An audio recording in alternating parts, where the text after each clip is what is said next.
Seni. Saya cuma menanyakan nama orang tuanya, jadi saya tidak tahu. Nama anaknya aja ya, Iya, nama anaknya saja.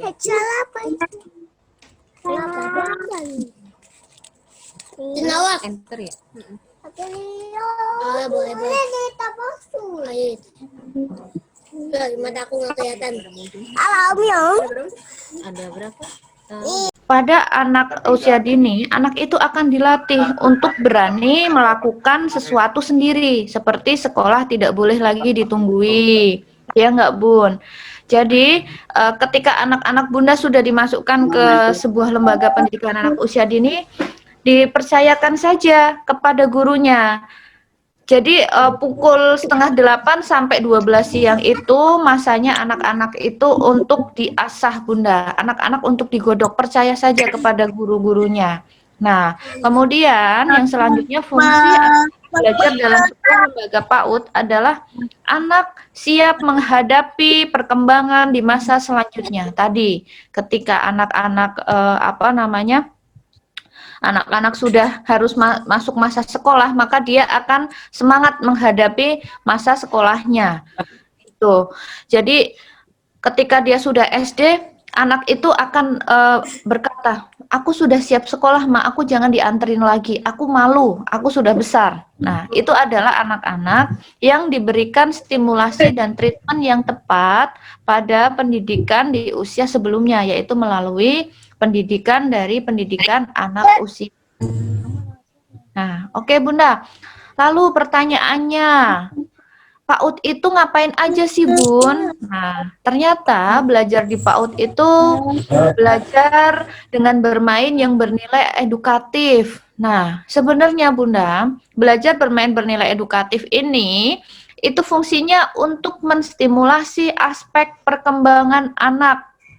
Nah, jadi kalau kata Bunda Eli Risman, ada yang kenal Bunda Eli Risman? Bunda Eli Risman itu salah satu psikolog pakar konseling keluarga yang sangat terkenal. Itu beliau berkata demikian.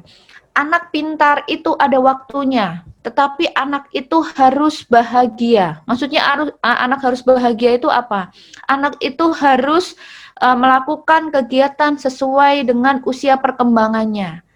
Jadi ketika sekarang usianya bermain, jangan dipaksakan untuk memegang pensil. Nah, terus nanti gimana Bun kalau anakku itu nanti nggak bisa membaca?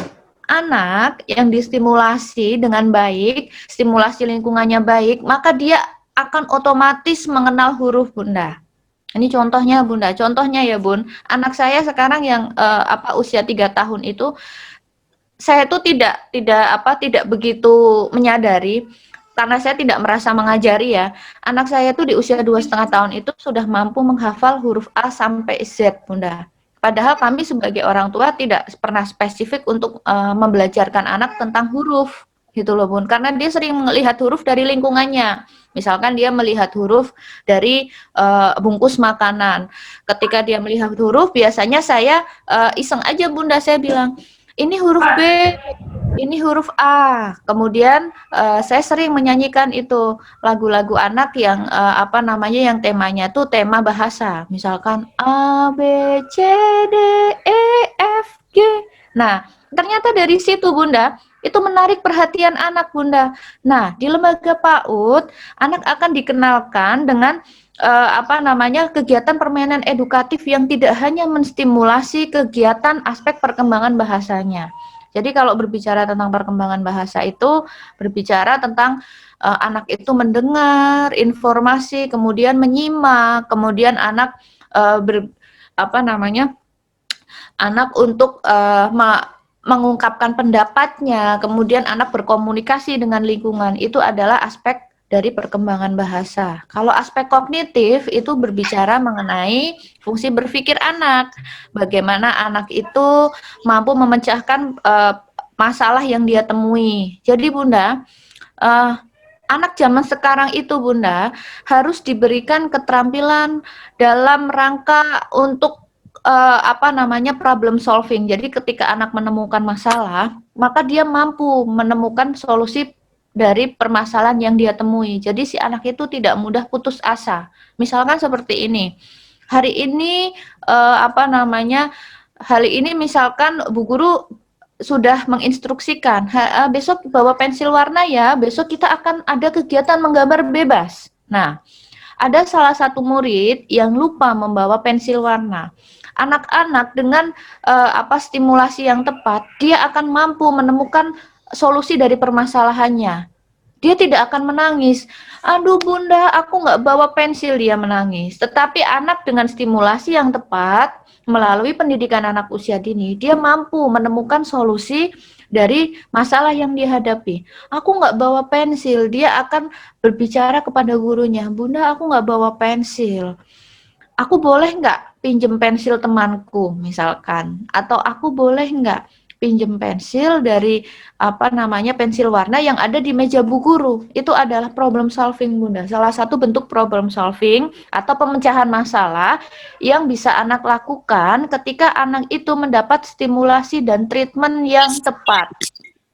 Jadi pinternya itu tidak hanya pinter menulis, berhitung, tetapi pinternya itu pinter secara keseluruhan Bunda.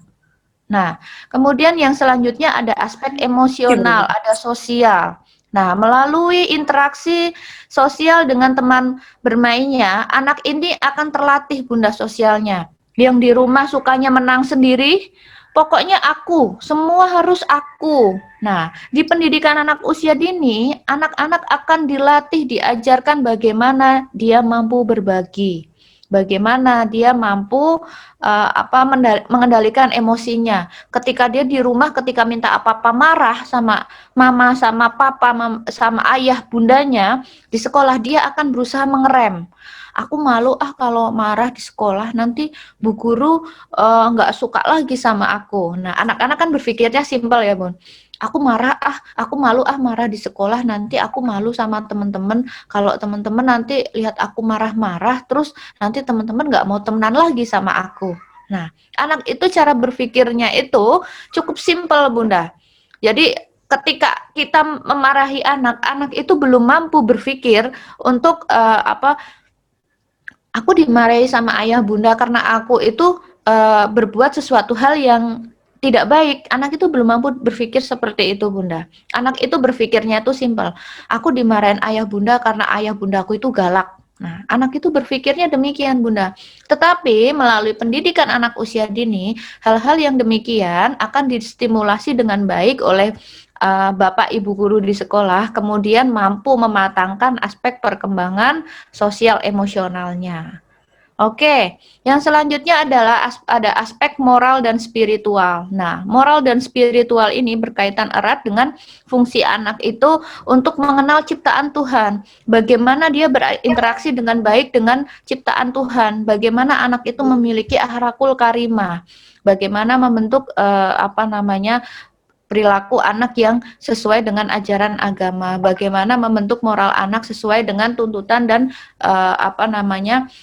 tuntutan dan tata krama yang ada di masyarakat. Itu berkaitan dengan aspek perkembangan moral dan spiritual. Kemudian ada aspek perkembangan fisik motorik. Nah, aspek perkembangan fisik motorik ini erat kaitannya dengan fungsi gerak anak. Jadi Bunda, fungsi gerak ini sangat penting. Karena anak yang sehat akan bergerak aktif. Ketika anak bergerak aktif, dia belajar dari lingkungannya, Bunda. Nah, nanti akan saya jelaskan. Sebenarnya fungsi dari aspek perkembangan fisik motorik bagi anak itu seperti apa, kemudian cara stimulasinya itu seperti apa. Sekarang di tengah kita semua sedang apa-apa melakukan kegiatan dari rumah, apa-apa belajar dari rumah. Jadi apa saja yang bisa Bunda lakukan, walaupun belajar dari rumah, tetapi juga masih tetap Bunda dapat memaksimalkan aspek perkembangan pada anak. Jadi walaupun belajar dari rumah, tetapi jangan berkecil hati Bun. Ternyata banyak hal-hal yang bisa kita lakukan bersama Ananda. Hal-hal menarik, menyenangkan, juga bernilai edukatif. Nanti akan kita bahas. Baik. Nah, yang pertama, kita akan membahas tentang perkembangan kognitif. Nah, Bunda. Nah, kalau Bunda berpikirnya kalau kognitif ini berkaitan dengan kemampuan anak dalam melakukan hal-hal yang bersifat akademik, misalkan menulis, berhitung, kemudian hal-hal yang bersifat yang menggunakan kemampuan berpikir atau kemampuan otak pada anak. Nah, perkembangan kognitif ini bertujuan untuk mengkoordinasikan berbagai cara berpikir untuk menyelesaikan masalah. Tadi Bunda, ketika anak menemukan permasalahan, maka dia bisa otomatis dia akan mempunyai solusi dari permasalahan yang dia temukan. Nah, ini adalah fungsi dari perkembangan kognitif pada anak. Stimulasinya banyak sekali, Bunda. Bisa dengan misalkan di rumah itu bisa dengan mengajak anak untuk bermain bersama, misalkan untuk membuat proyek bersama, itu merasa kreativitasnya. Misalkan di rumah banyak kardus-kardus bekas Bunda, bisa kita manfaatkan Bun, jangan dibuang. Nah, kalau yang perempuan boleh loh ayah Bunda itu membangun sebuah kitchen set mini. Tahu kitchen set Bun? Yang untuk rak-rakan untuk menyimpan piring, boleh itu kardus bekas bersama Ananda, ayah dan Bunda membuat proyek sebuah mainan yang sedang diinginkan oleh anak. Misalkan anak sedang ingin, kalau yang laki-laki itu kan suka mobil-mobilan. Ayah, aku mau mobil-mobilan. Nah, tetapi pada masa pandemi seperti ini, kita tahu bahwa kita harus berhemat secara finansial. Nah, kita bisa Bunda, mencari siasat yang lain. Kita bisa membuat sebuah mainan dari barang-barang bekas yang ada di lingkungan kita. Misalkan tadi membuat mobil-mobilan boleh dari kardus, boleh dari kaleng, boleh dari botol bekas, maupun dari pelepah daun pisang juga boleh. Nah, itu adalah salah satu stimulasi dalam kemampuan mengembangkan kemampuan berpikir atau kognitif anak. Jadi terus aja kita latih Bunda di rumah. Nanti walaupun jangan berkecil hati, kalau anak kita lulus dari TKB belum mampu menulis dan berhitung dengan baik dan benar, nggak apa-apa, karena memang itu tugasnya Bapak Ibu guru di ranahnya sekolah dasar, bukan di ranahnya PAUD. Yang perlu Bunda banggakan adalah ketika anak-anak sudah lulus dari TKB, tetapi dia mampu berbuat mandiri, mampu mandiri. Aku berani Bun. Bunda mau beli apa? Iya nak, bawang Bunda habis. Bunda lagi sibuk, ini lagi repot di dapur. Oh iya, sini aku belikan. Aku bisa kok beli bawang ke warung, bawang putih kan. Nah, itu namanya anak memiliki aspek kemandirian juga keberanian yang bisa diasah dari kegiatan stimulasi pembelajaran yang dilaksanakan di pendidikan anak usia dini. Nah, kemudian Bunda, aspek berpikir perkembangan kognitif ini berkaitan erat dengan aspek berpikir anak, kemampuan berpikir anak. Nah, kemampuan berpikir anak pada usia 0 sampai 6 tahun itu distimulasinya melalui kegiatan bermain. Jangan dipaksakan untuk belajar, Bun. Belajar dalam artian itu harus duduk, diam, menulis, atau duduk, diam, dia menghitung. Terus anak kita nggak diajarkan untuk menulis, boleh diajarkan, tetapi dengan menggunakan permainan-permainan yang menarik bagi anak di rumah. Misalkan, Bunda boleh loh, misalkan sedang di dapur bersama anak, di situ ada biji kedelai. Boleh Bunda nanti membentuk biji kedelai itu menjadi huruf S. Nah, nanti Bunda bisa bilang pada anak, ini Bunda lagi bikin huruf apa ya nak? Gitu. Boleh kan Bun? Dan itu kegiatan belajar yang saya yakin menyenangkan untuk anak, juga mudah dilakukan oleh orang tua. Nah, itu namanya stimulasi dalam rangka perkembangan aspek kognitif. Nah, fungsi perkembangan dalam aspek kognitif ini Bunda, yang pertama adalah menstimulasi anak untuk berpikir simbolik. Nah, maksudnya berpikir simbolik itu anak mampu memecahkan kode-kode yang ada di lingkungannya. Misalkan ketika dia melintasi jalan, kemudian ada rambu lalu lintas, itu menunjukkan rambu merah. Oh, merah itu harus berhenti. Maka si anak akan tahu, oh berarti ketika kita melewati sebuah jalanan kemudian lampu merah, berarti kita tidak boleh jalan. Nah, kemudian lagi Bun, ketika si anak itu mendengarkan azan Bunda, itu adalah simbol Bunda. Simbol bahwa si anak itu harus pulang ke rumah kemudian beribadah, atau si anak harus menuju tempat ibadah untuk melakukan sholat. Nah, itu adalah hal-hal yang berkaitan dengan fungsi simbolik pada anak. Jadi anak itu nanti akan mengetahui Bunda, ketika dia masuk ke sebuah rumah makan, maka dia harus mengantri.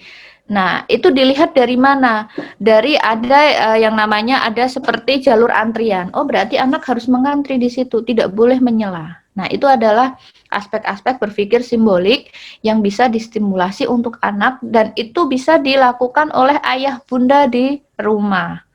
Nah, simbolik ini Bunda bisa mengaplikasikan, Bunda bisa membuat jadwal kegiatan harian pada anak. Nanti boleh Bunda dimulai di rumah, misalkan Bunda bikin namanya papan daily activity atau aktivitas keseharian. Bangun tidur pukul berapa? Berarti nanti lambangnya orang bangun. Itu pukul berapa? Jangan ditulis jam itu seperti jam yang biasa kita tulis, 07.00. Jangan seperti itu Bun, tapi tulis saja 6 atau tulis saja 5. Nah, setelah dia bangun, nanti dia mau ngapain lagi? Oh, dia harus sholat dulu, sholat subuh. Nanti ditulis lagi simbol sedang orang sholat subuh. Nanti itu bisa dibahas bersama dengan anak, dan kita bisa berbicara kepada anak. Ayo nak, mulai besok kita mengaplikasikan daily activity ya, aktivitas keseharian. Nanti kalau mampu melakukan daily activity ini, nanti Bunda kasih bintang. Bunda boleh beli bintang. Bintang boleh ditempel di papan tulis Ananda. Ketika Ananda bisa melakukan daily activity sesuai jadwal, maka diberikan bintang. Kalau semakin banyak bintangnya berarti dia prestasinya semakin tinggi. Itu namanya berpikir simbolik Bunda. Kemudian perkembangan aspek kognitif ini juga berfungsi dalam berkembangnya pemahaman konsep. Tadi yang sudah saya jelaskan bahwa aspek kognitif ini berkaitan erat dengan konsep berpikir. Nah, perkembangan konsep anak itu misalkan seperti ini, Bun. Ketika anak ditegur oleh orang tuanya, maka anak akan mengetahui, oh berarti aku itu berbuat tidak baik. Ayah dan bunda tidak suka, makanya ayah dan bunda marah. Nah, itu adalah konsepnya berkembang. Dari tadinya ketika ditegur anak ngambek, kemudian ketika anak sudah berkembang konsepnya, dia akan memahami, oh iya, ayah dan bunda marah karena aku berbuat salah. Berarti besok lagi aku tidak boleh nakal atau aku harus mematuhi apa yang ayah bunda katakan. Nah, itu adalah pemahaman konsep. Lagi Bun, jadi ketika di sekolah anak diberikan pemahaman konsep misalkan tentang perkembangbiakan hewan. Misalkan Bu Guru mengambil tema ayam. Nah, anak itu akan berkembang konsepnya. Oh, ternyata ayam itu lahir itu dari telur yang menetas, kemudian lahirlah ayam. Nah, Bu Guru nanti akan memberikan pengembangan konsep kepada anak.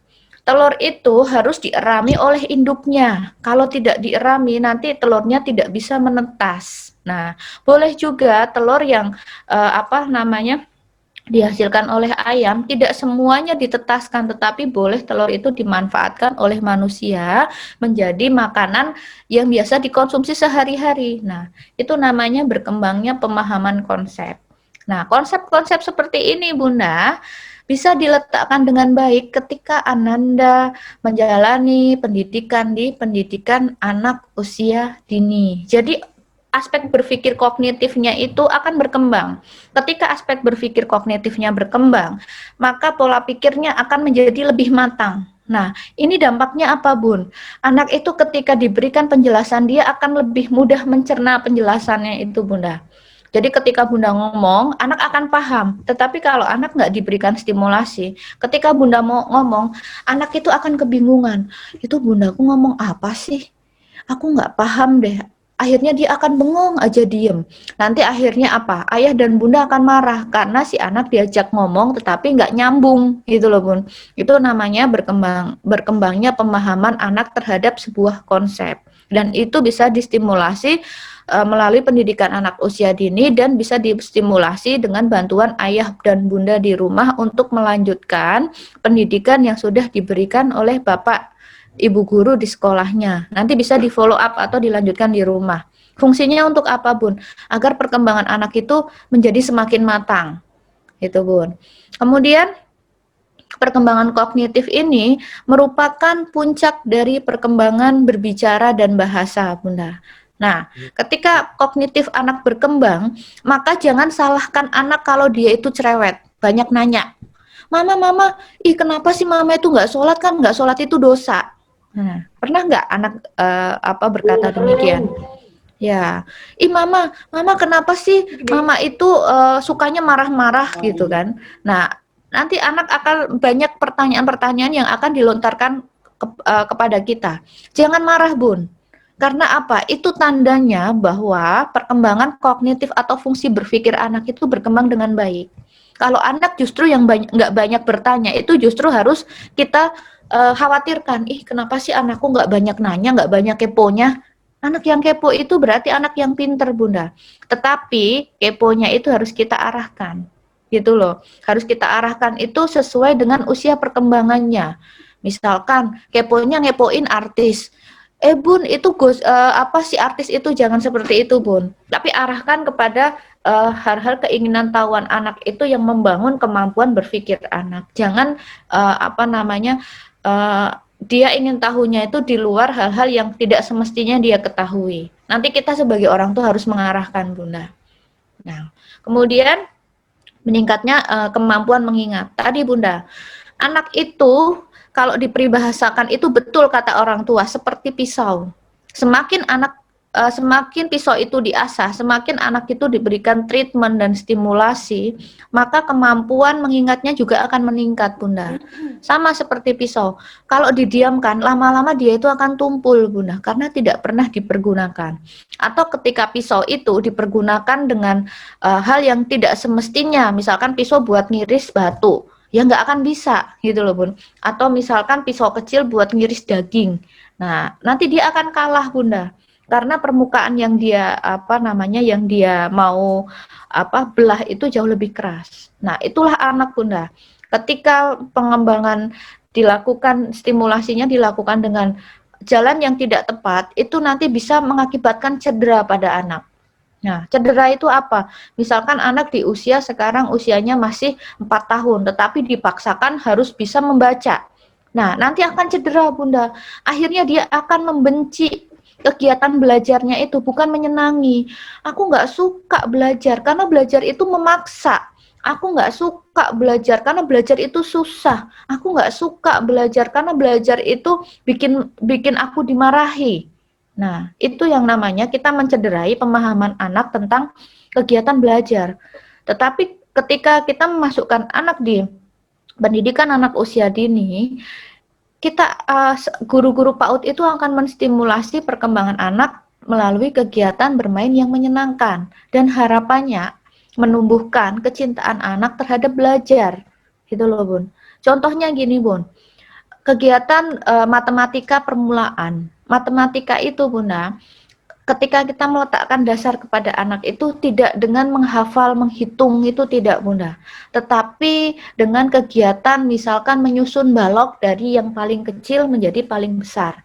Itu adalah kegiatan yang berkaitan dengan kegiatan matematika permulaan yang juga dapat menstimulasi perkembangan kognitif atau berpikirnya. Nah, nanti ketika anak sudah matang, dia mampu mengkategorikan. Nah, mengkategorikan misalkan Bunda di sini punya buah jeruk. Wah, tetapi buah jeruknya bermacam-macam ya. Ada yang kecil, ada yang sedang, dan ada yang besar. Ada yang tahu jeruk yang paling kecil itu jeruk apa ya? Nah, itu adalah fungsi mengelompokkan, mengurutkan, dan menghitung, Bunda. Yang itu merupakan landasan dalam anak belajar matematika permulaan. Gitu loh, Bun. Jadi ketika anak belajar matematika permulaan, tidak harus anak memperkenalkan matematika itu melalui kegiatan berhitung seperti zaman kita dulu. Duduk sini, ini ada 1 ditambah 2 berapa? Kalau nggak bisa gurunya melotot. Nah, itu mencederai pengalaman belajar anak, Bun. Tapi ketika anak belajar dengan menggunakan hal-hal yang ada di sekitarnya, yuk kita berhitung yuk, pakai biji kedelai. Ini mama punya biji kedelai. Kira-kira kalau dimasukkan ke dalam piring, kira-kira ada berapa sendok ya biji kedelainya mama? Nah, itu adalah kegiatan matematika permulaan yang bisa kita aplikasikan kepada anak. Nah, dari situ anak akan mengenal, wah ternyata berhitung itu menyenangkan. Karena apa? Bu guru mengajak aku berhitung pakai stik es krim. Nah, stik es krim dikasih angka. Wah, habis itu aku mengurutkan deh. Kemudian Bu Guru mengajak aku berhitung dengan tutup botol. Nah, aku senang. Ternyata matematika itu sangat menyenangkan. Nah, dari situ akan terbangun itu kecintaan anak terhadap kegiatan pembelajaran. Oke, kita lanjutkan. Setelah itu adalah ada aspek perkembangan bahasa. Nah, fungsi bahasa yang kita tahu bahwa bahasa merupakan sarana komunikasi interpersonal membantu anak untuk mengungkapkan ide pikirannya, kemudian membantu anak untuk mempelajari sesuatu. Dari mana anak bisa mempelajari sesuatu kalau dia tidak berkomunikasi, yaitu dengan kegiatan komunikasi, dengan dia bertanya, dengan dia menyimak, dengan dia mengungkapkan ide dan gagasan, dengan dia melakukan komunikasi dengan orang-orang di sekelilingnya, anak mendapatkan informasi-informasi yang itu dia serap ke dalam fungsi kognitifnya, dia cerna, kemudian dia keluarkan kembali. Itu adalah aspek perkembangan bahasa. Makanya Bunda, kalau anak cerewet jangan dimarahin gitu loh. Kadang misalkan anak banyak ngomong, sedangkan kita lagi sibuk. Kita boleh loh meluk. Wah, kamu pintar sekali ya. Ih, gemes deh mama. Tapi boleh nggak? Mama sekarang lagi masak. Yuk bantu mama masak. Nggak apa-apa, nanti anak akan tahu Bunda di situ. Nanti anak akan mengarahkan dari dia meracau hal-hal yang mungkin tidak kita pahami menjadi berbicara tentang topik-topik yang sedang kita lakukan. Mama sedang masak apa sih? Oh iya, mama sedang masak ayam goreng. Tahu nggak ayam goreng itu bumbunya dari apa saja? Boleh Bunda kita mengajarkan hal-hal seperti itu kepada anak. Jangan takut, aku nggak mengajarkan memasak karena anakku laki-laki, nggak apa-apa. Justru chef-chef terkenal itu kebanyakan laki-laki loh daripada perempuan, gitu loh. Jadi kenalkan hal apa saja yang ada di lingkungan kita, Bunda. Misalkan menyapu. Siapa yang mau membantu Mama menyapu? Yuk, kita bergerak biar sehat. Nah, itu kan aspek perkembangan bahasa, Bunda. Jadi dari informasi yang kita lontarkan kepada anak, informasi itu mampu dicerna oleh anak, kemudian masuk ke dalam pikirannya, akan diolah di dalam kepalanya, akan diproses, dikeluarkan kembali. Nah, makanya itu Bunda, anak itu namanya itu seorang pengimitasi atau peniru yang ulung. Gitu loh Bun. Makanya kita itu wajib memberikan treatment atau stimulasi yang baik-baik kepada anak. Ketika marah, kita harus mampu mengkontrol ritme dan irama kita. Ini juga sangat berpengaruh terhadap perkembangan aspek berpikir Bunda. Ketika kita marah, kita biasa membentak anak. Jadi ketika orang tua berbicara tidak membentak, anak itu menganggap orang tua nggak berbicara, Bunda. Gitu loh. Kenapa? Karena treatment atau perlakuan yang diberikan biasa ketika marah itu membentak. Jadi ketika nggak membentak, anak itu nggak mau mendengarkan. Jadi nanti akan timbul slogan demikian. Kamu kalau nggak mama marah ya, nggak mendengarkan mama ngomong apa, gitu loh. Itu namanya aspek perkembangan bahasa. Biasakan anak untuk berbicara dengan hal-hal yang memang diajarkan oleh adat ketimuran kita. Berbicara dengan halus, berbicara dengan baik, berbicara dengan pengertian, memberikan pemahaman anak dengan kesabaran, dengan ketelatenan. Insya Allah Bunda, hal itu akan diimitasi oleh si anak dan nantinya mampu memberikan pembentukan karakter yang baik kepada anak. Nah, itu adalah dari aspek perkembangan berbahasa. Karena ternyata perkembangan bahasa itu juga mengembangkan intelektual atau kemampuan berpikir pada anak. Kemudian salah satu alat untuk menyatakan keinginan. Jadi Bun, perkembangan bahasa ini sangat erat kaitannya dengan aspek perkembangan yang lainnya. Misalkan dengan perkembangan emosional Bun. Anak itu Bunda, di usia 3 sampai 6 tahun emosinya naik Bun. Emosinya sedang naik-naiknya Bun. Makanya anak itu cenderung rewel. Kemudian anak itu cenderung suka meminta sesuatu. Dia lihat ada es krim di TV, dia ngomong sama mamanya, "Mama, aku mau es krim." Kalau nggak diberiin, aku nangis. Nah, anak itu kan seperti itu, Bunda. Nah, itu merupakan salah satu ciri dari perkembangan anak. Dari perkembangan bahasanya, dia mampu menyatakan keinginan. Dari perkembangan emosinya, dia akan merasa marah ketika dia meminta sesuatu tetapi tidak diberikan oleh orang tuanya. Itu adalah warna perkembangan yang sangat wajar pada anak usia dini. Bukan bukan berarti anak kita itu nakal atau rewel, bukan. Tetapi memang itu adalah warna perkembangan pada usia anak usia dini. Itu Bunda. Kemudian melalui perkembangan bahasa, anak itu mampu menunjukkan ekspresinya. Ketika anak senang, dia akan tertawa. Ketika anak nggak senang, maka dia akan menunjukkan bahasa-bahasa atau ungkapan-ungkapan ketidaksenangannya. Aku nggak suka nih, Bunda. Bunda itu nggak dengerin aku, padahal aku lagi ngomong. Nah, itu adalah ekspresi yang ditunjukkan anak melalui perkembangan bahasanya. Oke. Nah, fisik motorik, Bunda. Nah, perkembangan fisik motorik itu sangat erat kaitannya dengan perkembangan gerak pada anak. Nah, perkembangan fisik motorik itu manfaatnya apa, Bunda? Anak dapat menghibur dirinya sendiri dan memperoleh kesenangan. Nah, Bunda lihat, anak berlari, anak naik sepeda, anak anak lompat-lompat, anak loncat-loncat, kemudian anak menari-nari, itu adalah wujud ekspresi kesenangannya. Bayangkan Bunda, anak yang memiliki keterbatasan perkembangan fisik motoriknya, anak sakit. Kita lihat anak kita pada saat sakit, dia tidak mampu bergerak. Bagaimana ekspresinya?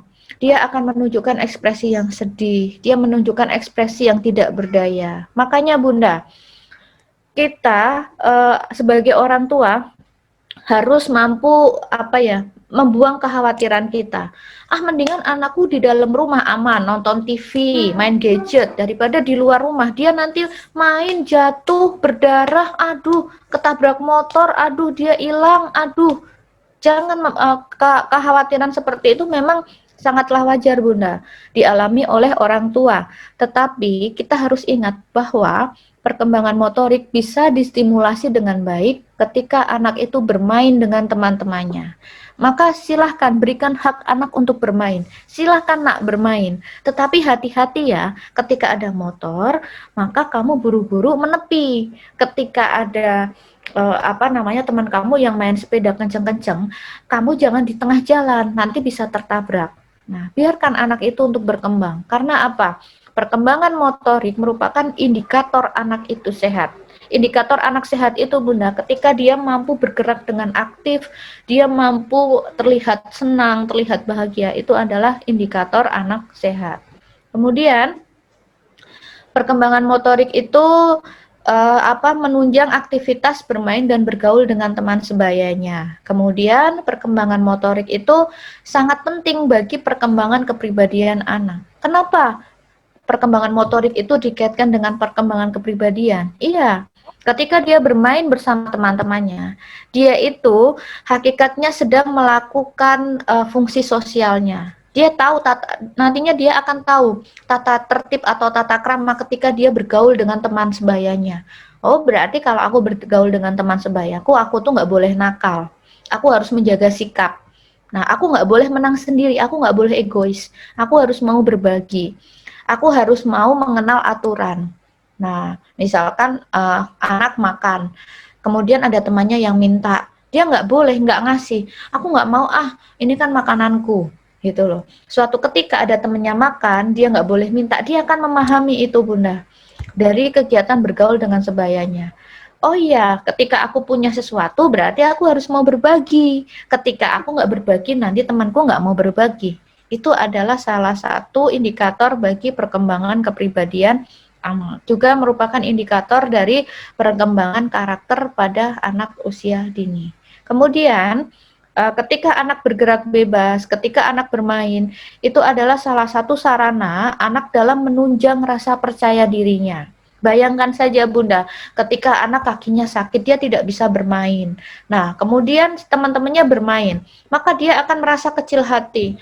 Aku mau main sama temanku, tapi kakiku sakit. Aku jadi nggak bisa bermain. Dia akan merasa sedih, akan menjadi pemurung, Bunda. Nah, hal-hal demikian tidak boleh dilanjutkan. Kalau dilanjutkan nanti akan membentuk anak itu akan kehilangan rasa percaya dirinya. Jadi untuk mengembangkan rasa percaya diri anak agar anak itu berani, kita harus memberikan motivasi dan stimulasi pada anak. Kita memberikan kesempatan, silahkan bermain, nggak apa-apa. Nanti Bunda mengawasi dari sini, bermain yang baik ya nak ya, yang akur dengan temannya, jangan suka berantem. Nanti kalau berantem nggak punya teman, boleh kita memberikan pesan-pesan demikian. Itu akan terekam di dalam memori, itu akan terekam di dalam fungsi kognitifnya Bunda, yang nantinya akan dia bawa ketika dia bermain dengan teman-temannya. Nah, itu adalah salah satu perkembangan ciri dari perkembangan pada aspek motorik anak. Nah, perkembangan aspek motorik anak Bunda, pada lembaga anak usia dini, ketika Bunda menyekolahkan anak di PAUD, itu akan distimulasi dengan baik Bunda oleh Bapak dan Ibu guru. Tadi saya bilang, kalau anak biasa distimulasi dengan baik fungsi motorik halusnya, maka dia akan mampu menulis dengan dengan baik dan benar. Tulisannya juga akan bagus. Dia akan menulisnya itu akan kuat tahan lama. Tidak dikit-dikit dia merasa capek. Nah, ketika anak itu kemampuan untuk menulisnya itu bisa bertahan dengan lama, maka itu salah satu indikator fungsi konsentrasinya juga bisa bertahan lama, Bunda. Kalau anak sedikit-sedikit lelah, diletakkan itu pensil, kemudian dia bermain, kemudian melamun, berarti itu salah satu indikator bahwa konsentrasi anak itu tidak maksimal atau belum bagus, Bunda. Nah, untuk menstimulasi perkembangan motorik halus, yaitu berkaitan dengan fungsi menulis, fungsi memegang pensil, itu bisa ayah dan bunda stimulasi di rumah dengan cara makan sendiri, menyendok sendiri makanan, suapin sendiri. Jadi ketika anak sudah usia 4 tahun ke atas, maka berikan anak keleluasaan untuk makan sendiri. Di usia 2-3 tahun, berikan anak sendok. Bun, tapi kalau anakku makan sendiri tercecer di mana-mana, aku capek nyapunya, nggak apa-apa. Memang jadi orang tua itu capek, Bun. Kalau orang tua nggak capek sekarang, nanti saat tua kita capek. Kita badannya sudah mulai renta, menua, kita harus capek mengurusi anak kita. Tapi kalau kita capek sekarang, kita mendampingi mereka berkembang, kita mendampingi mereka bertumbuh dengan baik. Nanti saat kita tua dan lelah dan sudah tidak mampu untuk melakukan segala sesuatunya dengan maksimal, anak-anak kita yang akan menjadi penopang kita, Bunda. Kita akan memanen hasil didikan kita dulu. Tapi kalau sekarang kita nggak mau capek, sekarang kita nggak mau berlelah-lelah, nanti di masa kita sudah tua dan renta, kita akan terus lelah. Kita akan terus membimbing anak kita. Jadi anak kita tidak bisa mandiri. Jadi masa-masa inilah merupakan masa kita untuk menanam. Mudah-mudahan ketika nanti kita sudah masa senja, itu masa-masa kita untuk memanen dari hasil didikan kita. Makanya itu kita membutuhkan dukungan dari lingkungan pendidikan sebagai lingkungan yang memberikan nilai-nilai pendidikan dan pengajaran bagi anak yang tentunya dapat membentuk kepribadian anak dengan lebih baik lagi. Baik, selanjutnya adalah ada perkembangan sosial emosional. Nah, perkembangan sosial emosional itu erat kaitannya dengan masalah kepekaan perasaan anak terhadap orang lain. Nah, perkembangan ini penting nggak Bunda? Sangat penting Bunda. Bayangkan kalau anak-anak kita akan distimulasi moral dan spiritualnya. Mereka akan diajarkan bagaimana cara mulai dari berpikir yang baik, tidak berpikir negatif terhadap orang lain, tidak berucap yang buruk terhadap orang lain, tidak bertingkah laku yang buruk terhadap orang lain, dan akan distimulasi mengenai ibadah-ibadah yang harus anak lakukan sejak usia dini. Bagaimana anak dikenalkan sholat, dikenalkan hadis, kemudian dikenalkan bacaan-bacaan surat-surat Al-Quran, kemudian dikenalkan terhadap tanda-tanda keesaan dan ciptaan Allah Subhanahu wa Ta'ala. Itu merupakan aspek perkembangan moral dan spiritual. Oke, baik. Nah, tadi Bunda, kita sudah membahas tentang 5 aspek perkembangan anak, yaitu ada moral, ada sosial emosional, ada fisik motorik, kemudian ada kognitif, juga ada bahasa. Nah, ke-5 perkembangan anak tadi, anak itu memerlukan sebuah wadah yang namanya sumber belajar anak. Nah, kalau ditanya Bunda, sumber belajar anak itu dari mana saja?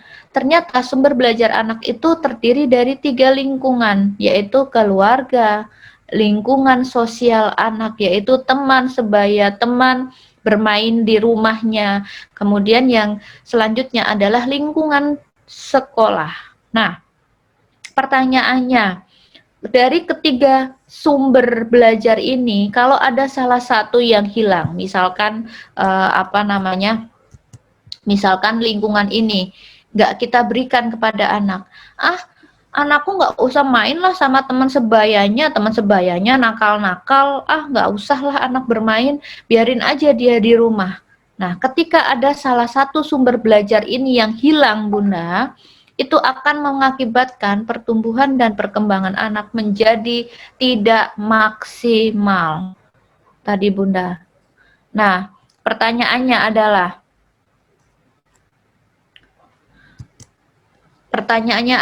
nah ketika lingkungan ini dihilangkan, maka anak tidak akan mendapatkan pengalaman belajar bersama teman sebayanya. Nah, dia di keluarga aja Bun, kan keluarganya baik, sekolahnya juga sudah baik, bagus ini mahal sekolah anakku, keluargaku juga bagus ini pengajarannya, lingkungannya nakal-nakal. Tidak Bunda, baurkan anak dengan apapun kondisi lingkungannya, keluarga yang akan menjadi filter pembersihnya. Ketika si anak itu kita rasa tidak sesuai dengan keinginan kita, kita bersihkan kembali dia di dalam keluarga, kita tanamkan kembali konsep-konsep yang baik di dalam lingkungan keluarga kita. Oke, nah kemudian Bunda, pertanyaannya, kemudian bagaimana anak belajar di era pandemi ini? Nah, jawabannya adalah anak belajar dari rumah bersama keluarganya. Nah, kemudian pertanyaannya lagi, emang bisa Bun anak belajar dari rumah? Oh, sangat bisa Bunda. Coba kita lihat. Nah, ada yang mengenal ini? Ini adalah Menteri Pendidikan kita yang baru. Dulu ini adalah Bapak Gojek, Bapak yang pemilik dari aplikasi Gojek, karena prestasinya oleh Bapak Presiden Jokowi diangkat menjadi Menteri Pendidikan, Bunda. Nah, Bapak Mendikbud ini kemudian memberikan kebijakan yang belum pernah dilakukan sebelumnya. Belum pernah pertama kali dilakukan, yaitu kegiatan pembelajaran jarak jauh dari rumah, PJJ. Nah, Bapak Mendikbud ini memberikan acuan pembelajaran dari rumah. Yang pertama adalah pembelajaran dari rumah itu tidak, siswa itu atau peserta didik atau anak-anak Bunda itu tidak dituntut untuk menyelesaikan menyelesaikan materi seperti di sekolah. Tidak Bunda. Tetapi pembelajaran dari rumah itu memberikan akses anak untuk belajar yang bersifat kualitatif. Nah, kualitatif artinya apa? Guru itu memberikan panduan kepada orang tua dan orang tua melaksanakan di rumah sesuai dengan sumber daya yang ada di rumah. Jadi, kegiatan pembelajaran dari rumah itu lebih kepada menciptakan kecakapan hidup anak melalui kegiatan sehari-hari. Pendampingan orang tua, memberikan pendampingan anak dalam melakukan kecakapan hidup dari kegiatan kesehariannya dia. Nah, orang tua di sini adalah memberikan pendampingan kepada anak sesuai dengan pedoman yang diberikan oleh gurunya. Misalkan Bu Guru hari ini berbicara tentang, hari ini kita akan berbicara tentang waktu ya. Nah, nanti Bunda pengembangannya di rumah bersama anak boleh apa saja yang berkaitan dengan waktu. Misalkan Bu Guru hari ini berkaitan dengan tema waktu, saya mengenalkan kepada anak-anak tentang kegiatan makan di rumah. Makan di rumah itu harus dilakukan 3 kali, pagi, siang, dan sore. Nah, itu adalah pembelajaran yang dituntut oleh guru untuk mengenalkan waktu, dan orang tua memberikan pendampingan yaitu mengenalkan tentang kegiatan makan kepada anak yaitu 3 kali sehari. Nah, itu adalah salah satu contoh dalam mengenalkan pembelajaran waktu. Nah, ini Bunda. Ini adalah kegiatan pembelajaran yang Bunda bisa lakukan bersama Ananda di rumah. Kegiatan-kegiatan ini juga mampu menstimulasi kelima aspek perkembangan anak. Bermain dengan barang bekas yang ada di lingkungan sekitar anak. Anak diajak orang tua, yuk kita buat mainan dari kardus bekas. Yuk, kita buat mainan dari botol bekas. Yuk, kita buat mainan yuk dari daun-daun kering. Waduh, daun-daun kering di halaman kita banyak sekali. Yuk kita kumpulkan, kita bikin mahkota, mau nggak? Nah, itu adalah kegiatan-kegiatan main yang bisa ayah dan Bunda lakukan di rumah. Apapun saja boleh dilakukan Bunda. Boleh Bunda, anak diajak untuk membantu memasak nasi. Bunda mau masak nasi, Bunda minta tolong ya bantu ambil beras dari tempat beras. Coba tolong Bunda ambil 3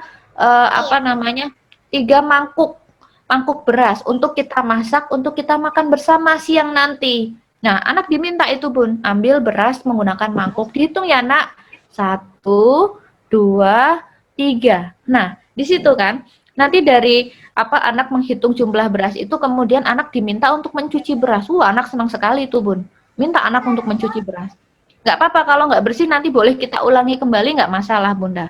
Setelah anak diminta untuk mencuci beras, minta anak memasukkan beras ke dalam rice cooker Bunda.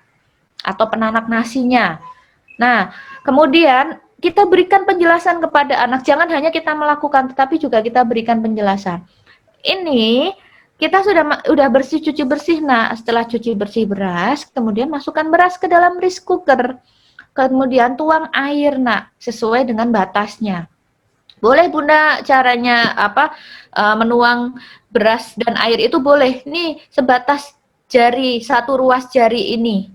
Nah, ini pasti nanti nasinya enak kita makan. Kemudian dituangkan air, ditutup rice cookernya, dinyalakan. Nah, nanti kita tunggu ya sampai rice cooker ini berubah warna dari merah ke hijau, berarti nasi kita sudah matang. Itu. Kemudian ketika nasi sudah matang kita buka, kita sajikan kepada anak. Nah, coba nak, ini tadi dari beras kemudian jadi nasi. Itu yang namanya kita memasak. Boleh kita menjelaskan hal-hal yang yang singkat-singkat seperti itu boleh Bunda. Itu menstimulasi aspek kognitifnya Bunda. Nah, dari hal-hal kecil saja, ternyata itu bisa menjadi stimulasi bagi anak kita, Bunda. Asalkan kita mau, gitu loh, Bunda.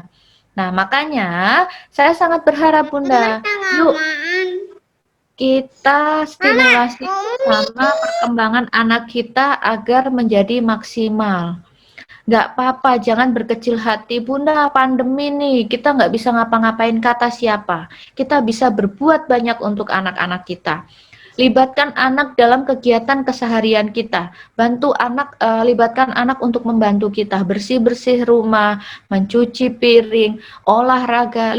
Ajak anak untuk olahraga ringan, memutar 1 putaran tapi tetap dengan menggunakan protokoler kesehatan, tetap memakai masker, cuci tangan, kemudian jaga kebersihan. Ajak anak tiap pagi untuk berjemur, ajak anak berkeliling lingkungan kita. Banyak diskusi, banyak dialog kepada anak itu merupakan salah satu stimulasi dari perkembangan yang bisa kita berikan kepada putra-putri kita. Kemudian ajak anak untuk menyiapkan kebutuhan keluarga bersama, memasak, berbelanja, mencuci mainan, boleh juga berkebun, Bunda. Nah, Bunda, ini ada salah satu kegiatan, ini ada video, ini yang anak dan suami saya lakukan, Bunda. Ini judulnya asiknya bermain bersama papa di rumah, Bunda. Silahkan Bunda bisa disimak, mudah-mudahan bisa menjadi salah satu inspirasi yang bisa Bunda lakukan bersama Ananda di rumah.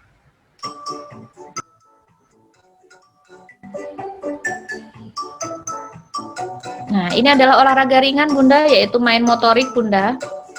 Boleh apa saja, boleh melempar bola, boleh boleh meloncat, boleh bermain ular tangga, boleh, yaitu aktivitas motorik yang bisa dilakukan.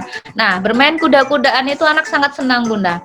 Nah, lihatlah Bunda, anak sangat senang ketika anak diajak main kuda-kudaan, Bunda. Nah, oke. Nah ini adalah kegiatan membuat APE bersama Bunda. Jadi silahkan Bunda identifikasi barang-barang apa saja yang ada di lingkungan sekitar anak. Kemudian Bunda bisa membuat APE bersama dengan anak. Nah ini anak dan ayahnya dan papanya sedang membuat papan maze. Nah ini dari potongan-potongan kayu. Kemudian dibentuk desain, kemudian dipotong Bunda.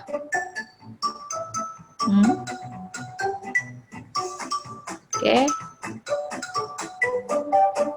Nah, anak sangat senang Bunda dilibatkan ke dalam hal-hal yang seperti ini. Kemudian membuat desain. Ini mudah sekali Bunda, bahan-bahannya ada di lingkungan sekitar kita. Nih, ini papan ini dan ini merupakan barang-barang bekas yang ada di lingkungan saya Bunda. Nah, ini adalah tempat cucian yang udah nggak terpakai nih Bunda, daripada dibuang kemudian dibuat mainan. Nah, cara memainkannya nanti, nah itu ada biji. Nah ini adalah melatih koordinasi mata dan tangan ya Bunda, melatih konsentrasi juga. Nah kemudian anak bersama papanya berbelanja sayur. Nggak usah jauh-jauh Bunda, cukup ke warung. Nah, di sini anak bisa diperkenalkan tentang diperkenalkan tentang sayuran Bunda. Ternyata sayuran itu ada wortel, ada macam-macam. Nah, setelah selesai, ajak anak untuk membantu kita menyiapkan hidangan di rumah Bunda. Oke, ajak anak untuk menyiapkan hidangan di rumah. Nah, ajak anak untuk memasak Bunda. Anak sangat senang Bunda dilibatkan ke dalam kegiatan-kegiatan semacam ini Bunda. Nah. Repot Bunda, tapi insya Allah kita akan memanen hasilnya. Nah, kemudian selesai memasak, boleh kita berdiskusi Bunda. Kegiatan apa yang tadi sudah dilakukan oleh anak dan papa. Mulai dari berbelanja sayur, kemudian membantu memasak, sampai pada hidangannya. Nah, bersama. Nah, setelah memasak bersama, bisa kita lanjutkan dengan kegiatan makan bersama keluarga. Nah, hal-hal demikian yang mampu menstimulasi semua aspek perkembangan anak sudah terstimulasi dengan baik itu Bunda. Dari fisik motorik, dari sosial emosional, semua bisa terstimulasi dengan baik. Nah, baik Bunda. Demikian dari saya, mudah-mudahan bermanfaat ya Shizu. Mudah-mudahan bunda-bunda semua tetap semangat melakukan kegiatan pembelajaran dari rumah. Ternyata banyak hal yang menyenangkan yang bisa kita lakukan bersama Ananda, dan ternyata itu adalah hal-hal yang mampu memaksimalkan tumbuh dan kembang anak. Jangan lihat dari hal-hal yang besar, tapi lihatlah dari hal-hal kecil yang ada di lingkungan sekitar kita. Silahkan Shizu. Ya, terima kasih Bunda Oktarina atas materinya sangat luar biasa ya Bunda. Ini materinya untuk bunda-bunda semuanya, dan siap tidak Bunda untuk berkegiatan seperti tadi Bunda Oktarina masak bersama kedua orang tuanya. Sebelumnya terima kasih ya Bunda Oktarina, kita bisa foto bersama dulu. Siap-siap ya Bunda, saya foto. Karena untuk jadi kenang-kenangan kita nih.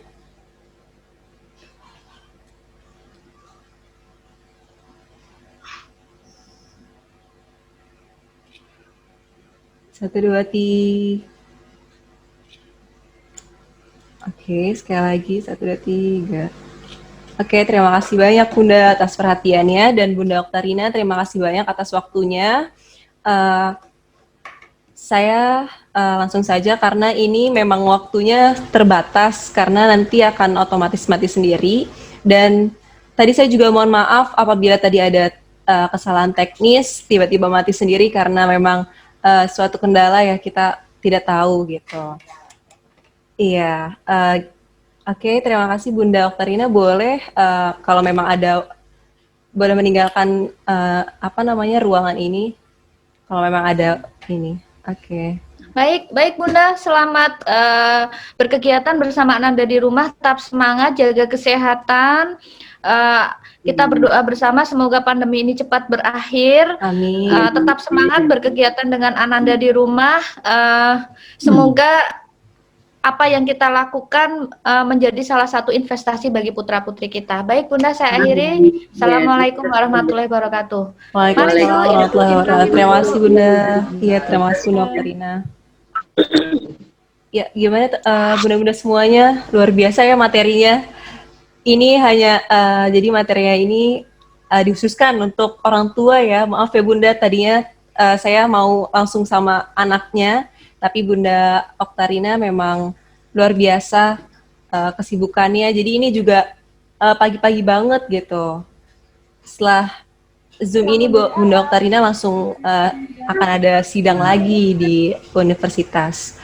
Oke Bunda, terima kasih banyak. Mohon maaf. Wabillahi taufiq wal hidayah. Wassalamualaikum warahmatullahi wabarakatuh. Waalaikumsalam. Terima